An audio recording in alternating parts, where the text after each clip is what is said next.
Jesus te chama para abrir os olhos. São esses dias, ou dias como esses, que nós estamos vivendo, que nos ajudam a avaliar o que a gente está fazendo para a vida da gente.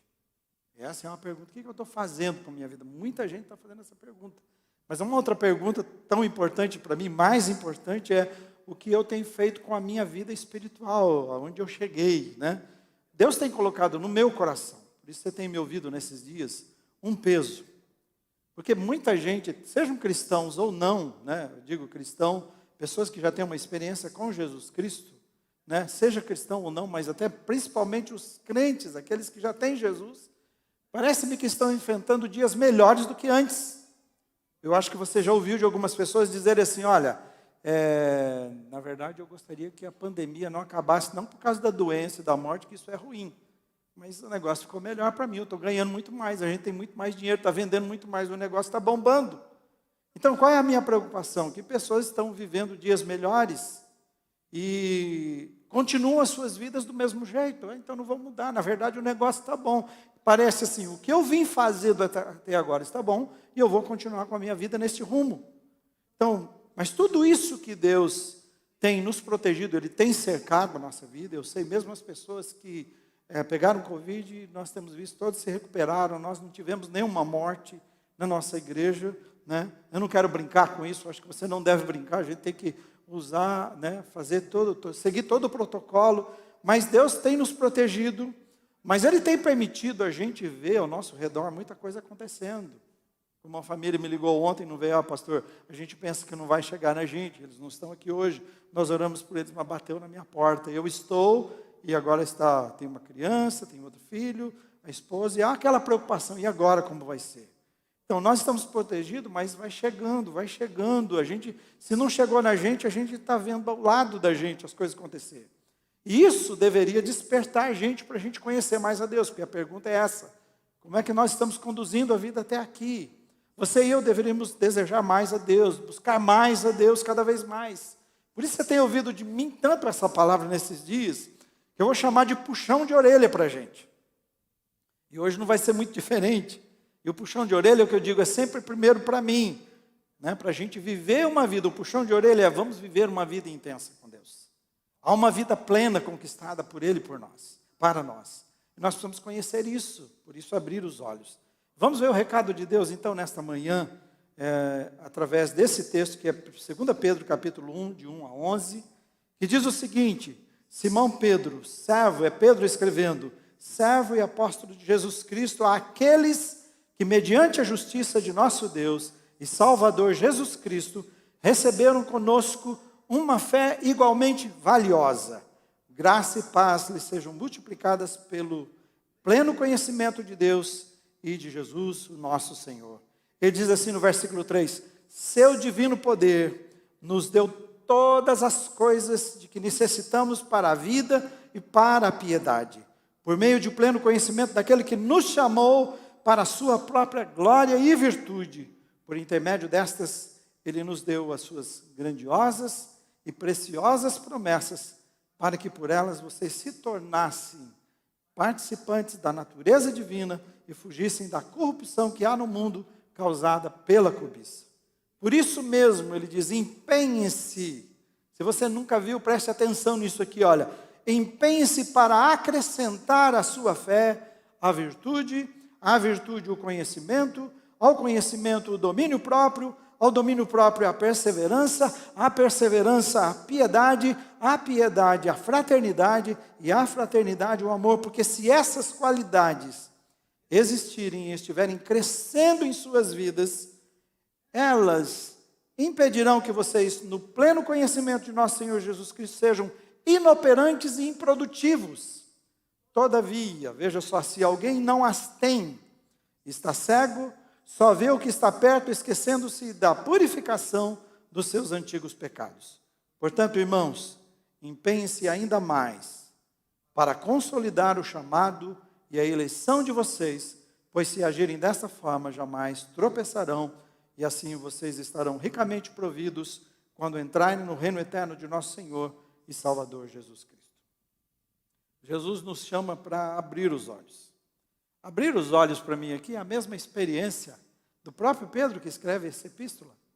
Porque Pedro, ele passou por um problema assim, de olhos que estavam cegos diante de uma situação. Jesus ele já estava no caminho da Páscoa, Jesus faz a ceia com eles, ele institui e diz que eram para fazer assim todas as vezes que bebessem e comessem em memória de Jesus. Ele institui a ceia do Senhor na Páscoa e ele diz: eu sou esse cordeiro e eu vou morrer. E ele diz assim, Judas já tinha traído, ele disse: mas todos vocês vão me abandonar. E Pedro é aquele cara impulsivo, falou: não, Senhor Jesus, eu não vou te abandonar. Eles podem te abandonar, mas eu não vou fazer isso. E Jesus afirma: Pedro, antes que o galo cante 2 vezes, você vai me negar 3 vezes. E aí o que acontece é exatamente isso. E o pior para Pedro é o seguinte, porque se uma mulher ou uma criança, se pegasse um adulto conversando com uma mulher e uma criança numa praça naquela época, era dizer assim: esse cara está perdendo tempo. Era um desrespeito, inclusive, para um homem.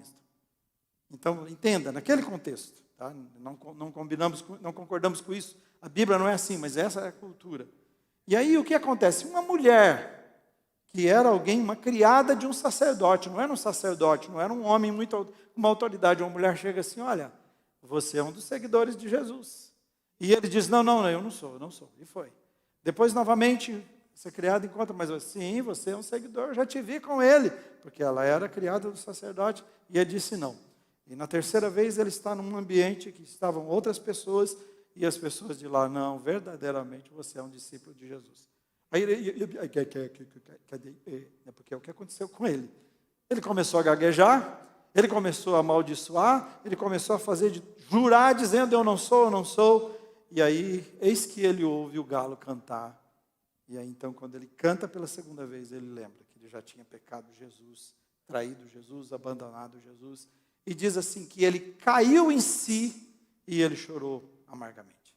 Então, esse ver com os olhos de Jesus, ou Jesus te chama para abrir os olhos, o cair em si para nós é por causa dessa vida equivocada que nós vivemos espiritual, a nossa espiritualidade. Então, cair em si é reconhecer um erro, reconhecer uma imprudência, é tomar consciência de algo. Isso no dicionário diz isso.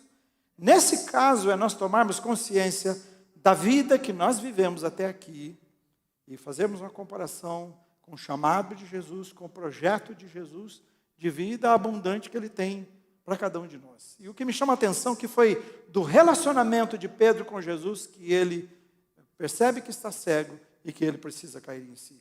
E eu oro para que nesse momento, quando nós vamos rapidamente passar por esses versículos, que você também caia em si para aquilo que Deus quer para a sua vida nesse dia e o projeto que Ele tem com tudo isso que vem acontecendo conosco. Eu vou ter que realmente correr, tá bem? E falar rapidamente sobre ele, só pontuar por causa do nosso tempo. Mas, primeiramente, Jesus te chama para abrir os olhos e parar de viver em função das suas fraquezas.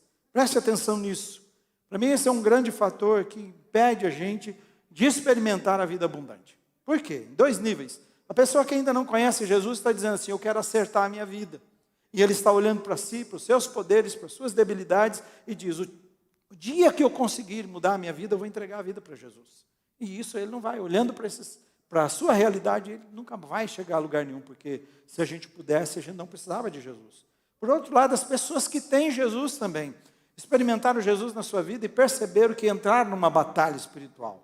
Porque Jesus não põe no redondo e diz aí: pronto, agora você vai viver de vitória em vitória. Ele planejou vitória, você vai ver como é que a gente vive uma vida de vitória, mas não é assim, não é desse jeito. Então, aí a pessoa luta contra algo, e possivelmente você está lutando, enfrentando alguma coisa na sua vida espiritual, e logo você desiste porque diz: eu não posso, eu já tentei várias vezes. Se eu vejo com pessoas que fumam, e diz: eu não vou fumar mais. E ele tem, é sincero, pessoas que bebem: eu não vou beber mais. Pessoas que têm problemas com dependência química: eu não vou fazer mais. E é sincero, no outro dia ele está lá envolvido naquilo, apesar de terem alguns que tiveram Jesus, e mesmo assim lutam e estão caindo nessas coisas novamente e não conseguem vencer. Exatamente por isso, porque estamos tentando com as nossas forças. O versículo 3 diz assim: seu divino poder, eu não tenho lá, então eu tenho que saber, mas está aí, né? Vocês estão me acompanhando, que bom. Seu divino poder nos deu todas as coisas de que necessitamos para a vida e para a piedade. A vida de piedade, quando fala, é o nosso relacionamento com Deus, está falando da nossa vida espiritual. Ele está dizendo, eu tenho tudo aquilo que você precisa para você viver uma vida, aquela vida que Deus espera de você. Uma vida que agrada a Deus, isso é uma vida de piedade. Então o poder de Jesus, o Filho de Deus crucificado, colocou à sua disposição, à minha disposição, todas as coisas para a gente viver uma vida de vitória, uma vida santa. Ele nos salvou, se eu pudesse relatar para você e a gente entrar nisso, diz que Ele nos salvou, Ele nos chamou, Ele nos transformou, Ele nos comprou com alto preço, Ele nos amou, Ele nos aceitou do jeito que somos, Ele não impôs nada, o seu amor é incondicional, Ele nos enviou o seu Espírito, diz que todos quanto recebem a Jesus, se tornam filho de Deus, Ele envia o seu Espírito para habitar conosco, estar em nós, e que luta as nossas batalhas, que não somente se importa com a sua dor, mas diz que Ele sente a sua dor e clama por você e com você. Então, olha quanta coisa Jesus fez por nós. Só para mencionar. Então, Jesus quer abrir os seus olhos, dizendo, pare de depender de você mesmo, seja antes de Jesus ou depois de Jesus. E aí, senão você vai viver uma vida limitada, uma vida orientada pelas suas fraquezas, e Jesus tem muito mais do que isso para você. Paulo disse assim, que em todas as coisas, ele estava dando uma relação de coisas, das coisas mais difíceis da vida, ele diz assim, em todas essas coisas nós somos mais que vencedores, nós somos super vencedores, sempre por meio de Jesus Cristo. Então, lute no poder de Jesus. Amém, irmãos? Vocês estão aí comigo? Vamos então para o segundo. Jesus te chama para abrir os olhos e parar de viver com os pés em dois barcos. Você já viu isso acontecer? Uma pessoa, por alguma razão, ele teve que pôr os pés em dois barcos. Você sabe que não dá. Conforme a coisa vai acontecendo, vai passando, os barcos vão se distanciando, sua perna vai abrindo, você vai ter que fazer uma escolha. Você vai ter que pular dentro de um dos barcos somente, não tem jeito. E aí, se você não fizer isso, você perde o equilíbrio, você vai cair, você está na água mesmo, literalmente. Simplesmente impossível de fazer isto.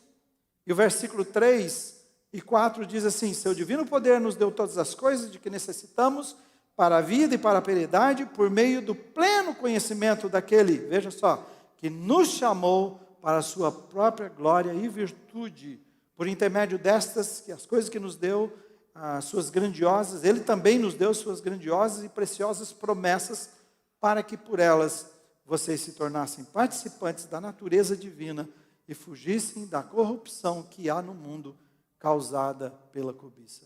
Então, o nosso chamado foi para viver para a glória e virtude de Deus. Esse é o nosso chamado. Tudo que Jesus nos deu, inclusive as promessas, foi para a gente se tornar, como diz o versículo, participante da natureza divina que nós perdemos.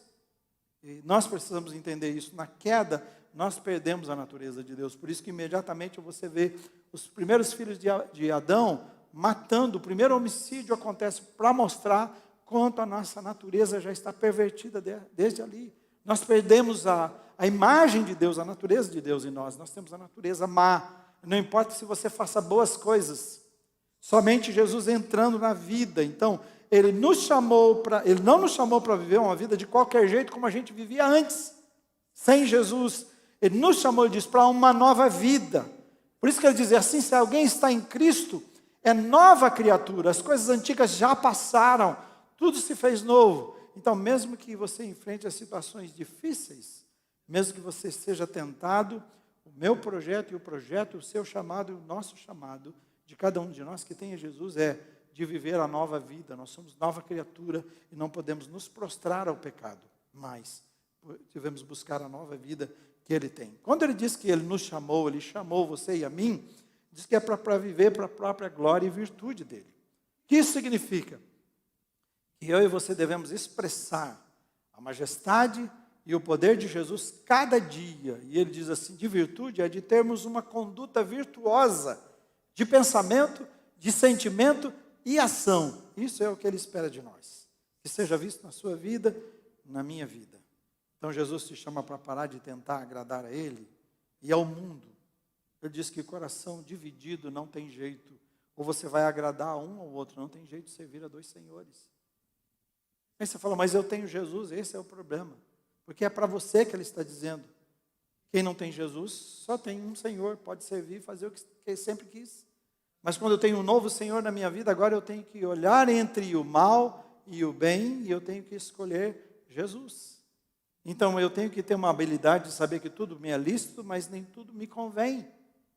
Essa é a ideia em Jesus, dessa nova vida. Então ele chama você para uma entrega completa, ele sem reservas. Não viva com reservas no seu coração, não viva com o coração dividido. Jesus é tão sério nisso que ele usa assim, ele fala assim, para aqueles que têm um coração dividido entre uma coisa e outra, ele chama de coração morno.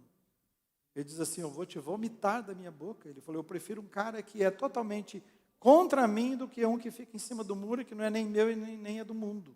Então, se você quer, aproveita, já curte o mundo mesmo. Mas não fica brincando entre os dois barcos, você vai cair. Então, esse é o cuidado que devemos ter. Terceiro, Jesus te chama para abrir os olhos e parar de achar que as coisas espirituais vão cair do céu no seu colo. Deixa eu dizer uma coisa para vocês que me chama a atenção. Tem muita gente que tem muitos sonhos, talvez você tenha muitos sonhos aqui.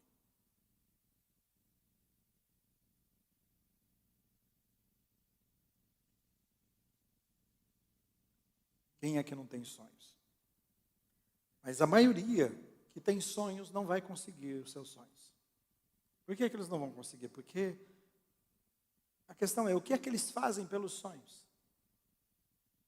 O que é que você faz pelo sonho? Então, o sonho vai se tornar realidade se eu o desejo e eu entro em ação na minha vida para eu chegar lá. Mas se ele é somente um desejo e eu não faço nada por ele, vamos falar uma verdade, é mais uma ilusão. Você está iludido com isso. Eu gostaria tanto, né? Alguém estava dizendo assim, que a pessoa que quer, por exemplo, pegar animais na rua e cuidar de animais, tem muita gente que diz assim, o dia que eu ganhar na loteria eu tiver tantos milhões de reais, eu vou abrir um lugar para cuidar de animais. Falou assim, qual a possibilidade dessa pessoa realmente fazer isso? Nunca. A pessoa que vai fazer isso está agora com o que tem nas suas mãos, pegando um cachorrinho, arrumando um lugar para pôr, fazendo alguma coisa, se virando, e quando menos perceber, ela vai ter esse milhão e vai chegar nesse lugar e vai poder fazer isso. Então ela não está iludida, realmente ela tem um sonho, ela põe pernas nesses sonhos. Para mim, isso, então eles estão esperando uma coisa mágica acontecer, cair no colo. Espiritualmente não é diferente, olha o versículo, tanto 5 como 10, ele está chamando a atenção a isso. Ó. Por isso mesmo, olha a palavra aqui, empenhe-se para acrescentar a sua fé. Ele está falando de empenho. Versículo 10, ele repete, portanto, irmãos, empenhe-se ainda mais para consolidar o chamado e a eleição de vocês. Então, por 2 vezes, Pedro usa essa palavra empenhar e empregar no grego diligência. E diligência significa ansiedade para executar, interessar-se com muita seriedade, dedicação, desejo ansioso por fazer. Isso é diligência, isso é empenhar. Quem é consciente do seu chamado por Jesus, o vem e segue, quando Jesus disse, vem e segue-me, ele entendeu exatamente o que é isso e tem um desejo profundo, um desejo ansioso por Deus e pelas coisas espirituais. Diz, vem, segue-me, eu vou te fazer pescadores de almas. Sérgio Cortella, esse filósofo de Londrina, disse para os seus filhos que quando eles completassem, não sei se você já viu esse vídeo dele, que quando seus filhos completassem 12 anos, ele iria contar para eles qual era o segredo da vida. Você sabe qual que é o segredo da vida para ele? Não sei se você assistiu.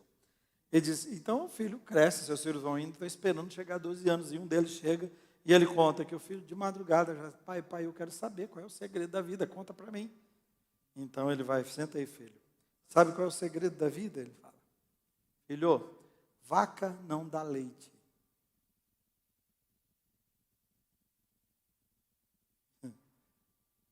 Aí ele falou, você precisa tirar. Eu já tentei aprender aquilo quando era bem mais novinho. Que troço difícil você aprender. Mas esse é o problema nosso. Será que nós vivemos a nossa vida espiritual desse jeito? Né? E por isso Jesus precisa abrir os nossos olhos dizendo para você, queridão, não vai cair no seu colo. Não tem mágica para a sua vida espiritual. Você precisa ter uma igreja. Você precisa se comprometer com ela. E quando eu digo igreja, não é placa de igreja, a minha placa e o nome da minha igreja não vai mudar. Eu estou dizendo que você precisa ter uma igreja que te leve a relacionar-se com Jesus Cristo, e somente isso. Qualquer outra coisa que não for a cruz de Cristo, foge de lá. Você precisa de uma igreja, você precisa se comprometer com ela, e com pessoas, ler a Bíblia, meditar, orar, jejuar, lutar contra o pecado, servir, testemunhar. Vaca não dá leite. Não tem resposta mágica.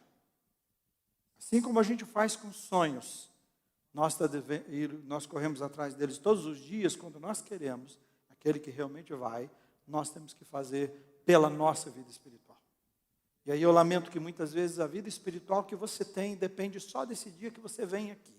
Depende só do dia que eu leio a Bíblia para você. Depende só do dia que os irmãos oram e cantam com você. E nada mais. Nós voltamos e vivemos uma vida de qualquer maneira. Isso não é uma acusação, isso é chamar a atenção. Jesus está dizendo para você e para mim, olha, abra os seus olhos. Preste atenção na sua espiritualidade. Quarto lugar, Jesus te chama para abrir os olhos e parar de achar que a experiência com Jesus é só um momento. Na verdade, a experiência com Jesus é uma vida. O que o empenhar deixa muito claro para mim aqui, que nós precisamos buscar e experimentarmos cada dia uma coisa nova. Deus é Deus de coisas novas. Por isso ele está dizendo de empenhar na sua vida. Muitos se encontraram com Jesus. Foi uma experiência maravilhosa com Jesus. Você pode repetir essa experiência se alguém insistir com você hoje. Você passou por ela, mas continuaram vivendo as suas vidas normalmente. Não entenderam o que significa isso. Mas Jesus, versículos 5, 6 a 7, diz assim: por isso mesmo, empenhe-se para acrescentar à sua fé a virtude o conhecimento, ao conhecimento o domínio próprio, ao domínio próprio a perseverança a piedade, a fraternidade e a fraternidade o amor. Conhecer e se entregar a nossa vida a Jesus é essa fé inicial que ele está falando, com a sua fé. Conheci Jesus, abri meu coração para Jesus, ele me salvou, ele encheu meu coração de alegria, ele mudou a minha vida, amém. Agora que você conhece a Jesus, que ele entrou na sua vida, então está dizendo assim, você precisa com diligência, com toda a sua força, com toda a sua sede, com toda a ansiedade, se esforçar para crescer na fé. A gente podia dizer, misericórdia, né, Jesus? Não é verdade? Misericórdia porque eu estou feliz aí, porque eu estou livre do inferno. Misericórdia porque a vida está boa para mim, Deus melhorou, meu casamento é melhor, minhas finanças estão tudo bem. E ele está dizendo, isso não é isso que eu conquistei para você. Você só teve o início de tudo aquilo que eu desejo para a sua vida. Entende que é a vida abundante. Se de real em real nós fazemos uma fortuna, o que a Bíblia está mostrando aqui é que de fé em fé nós cresçamos na graça e no conhecimento de Cristo. Por isso ele diz que há a plenitude do conhecimento de Cristo. Você e eu devemos conhecer tudo quanto Jesus Cristo é. Na verdade, o projeto é nos tornarmos tudo quanto Ele é. Então, Jesus não te comprou por alto preço para te levar do inferno, como você tem ouvido de mim. Mas Ele comprou para que você assumisse as virtudes de Jesus Cristo para viver essa nova natureza que Ele tem. Por isso que muita gente está desanimada com a igreja e com Jesus Cristo, porque a vida que eles veem, eu e você vivemos, é tão medíocre, que eles olham e falam assim, ser crente desse jeito, isso é Jesus? Meu vizinho é melhor que ele, é melhor que esse cara aí. E é verdade mesmo. Tem muita gente que é muito melhor do que um monte de gente que não tem um compromisso, não entendeu o que é realmente o crescimento na vida espiritual. Então, assim, conforme essas qualidades que eu li, essa é a natureza de Deus. Esse é o caráter de Cristo. Então, fé, virtude, conhecimento, domínio próprio, perseverança, piedade, fraternidade, amor, assim é Jesus. E assim devemos ser eu e você. A vida de Cristo, então, não é um momento. Ela é um processo. E você e eu crescemos cada dia de fé em fé. Amém? Quinto lugar, Jesus te chama para abrir os olhos e parar de se contentar com uma vida insossa. Uma vida insossa é como uma comida sem sal. né? Tem gente que gosta, mas brasileiro não, né? Ele gosta de sal, ele gosta de pimenta, ele gosta de muita coisa, né? No meio, é assim, né? E realmente fica muito gostoso. Mas uma vida sem sal, sem tempero, é uma vida sem sabor também, sem graça. É uma vida desinteressante, essa é a ideia. Os versículos 8 e 9 diz assim: porque se essas qualidades existirem e estiverem crescendo, olha, aquelas qualidades que eu acabei de ler para vocês precisam existir na nossa vida, e se elas existirem e estiverem crescendo, elas vão impedir que vocês, no pleno conhecimento de nosso Senhor Jesus Cristo, sejam inoperantes e improdutivos. Todavia, diz, se alguém não as tem, se você quer saber o que Deus espera de você, né? Se você quer saber o que Ele espera de você, está aqui. Ele diz, quem não as tem é cego e só vê o que está perto e esquecendo-se da purificação dos seus pecados. Bom, olhando o nosso tempo, eu disse que eu tinha que encerrar 11 horas, estou vendo ali que é 11h02. Então, deixa eu passar rapidamente isso aqui para a gente ir para o próximo culto, porque não tem jeito, a gente tem que fazer a higienização, né? Para o próximo. Por causa disso que a gente vai encontrar crentes que são fracos na sua fé. Eles não têm interesse pela palavra de Deus, não faz falta perder cultos, perder a Santa Ceia, nem servir, nem contribuir, não tem mais compaixão pelo perdido, não ora, não se incomoda, não importa o que ele está passando, não fala de Jesus, porque viveram a sua vida sem prestar atenção nisto que Jesus tem para a sua vida. Em último lugar, para encerrar aqui, sexto e último, Jesus te chama para abrir os olhos, para parar de flertar com o perigo. Eu encerro aqui. Brincar com o perigo, ou flertar com ele, é colocar a nossa vida espiritual em risco. É agir irresponsavelmente. É o mesmo que faz alguém que está com a sua família no carro e ultrapassa numa faixa contínua onde é proibido e não tem visão. Mas ele faz uma ultrapassagem. Você sabe o que acontece. Versículos 10 e 11 diz assim: portanto, irmãos, empenhem-se ainda mais para consolidar o chamado e eleição de vocês, pois se agirem dessa forma, jamais tropeçarão. E assim vocês estarão ricamente providos quando entrarem no reino eterno do nosso Senhor e Salvador Jesus Cristo. Quem não se importa e não busca o que eu falei com vocês até aqui, vai enfraquecer e vai cair na fé. E quando Jesus disse que naquele dia de nos encontrarmos com Ele, a gente precisa estar de pé, muita gente vai estar prostrado diante dele com medo. Sua fé foi iniciada, mas Ele está dizendo, ela precisa ser consolidada. Uma fé iniciada, começou com a fé recebendo Jesus, preciso consolidar a fé. Você sabe de casamentos, você sabe de famílias, você sabe de empresas que quebraram e se perderam nesse período de pandemia, e diz, nossa, olha o que a pandemia fez comigo, e não foi. Eles não consolidaram, nem a família, nem os negócios. Então, aí veio a crise e os dias difíceis, e eles não estavam prontos para enfrentar. Eu disse, esses dias difíceis é para a gente pensar, para a gente refletir sobre a fé. Será que eu estou construindo sobre uma base sólida? O que eu estou fazendo com a minha vida no todo? Tudo que eu estou fazendo, tudo que eu planejei, tudo que eu tenho como projeto, né? E como eu conduzo a minha vida espiritual. A Bíblia diz que aqueles que constroem sobre a areia pode fazer uma construção linda, mas vai cair, vai ruir. A nossa vida precisa ser solidificada. Nós consolidamos então a nossa vida quando ela está empenhada em uma vida frutífera, quando eu quero aqueles frutos para a minha vida. Quando eu entendo que aquilo é só o início, eu quero crescer, eles estão presentes na minha vida e é um projeto de vida que eu tenho, eu quero ser parecido com Jesus. E a vida é consolidada porque você tem cada vez mais desejo por Deus. Você quer saber se as coisas estão indo bem na sua vida? Como está o seu desejo por Deus? Você tem cada vez mais desejo por Ele? Se você não tem, não importa o que está acontecendo com você, você está na água, está no caminho de cair, de tropeçar espiritualmente. Tudo isso então significa uma vida consolidada é agregar cada vez mais o aspecto do caráter de Cristo no seu caráter. É isto. É o caráter de Cristo no seu caráter que são aquelas coisas, qualidades que eu falei para você. Vamos ficar em pé. Eu vou orar com você nesse momento e vamos encerrar.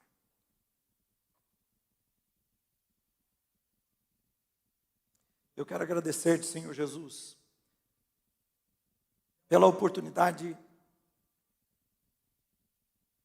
de estarmos aqui na sua casa nesse tempo que separamos para o Senhor. Nós não viemos aqui também só porque nós quisemos.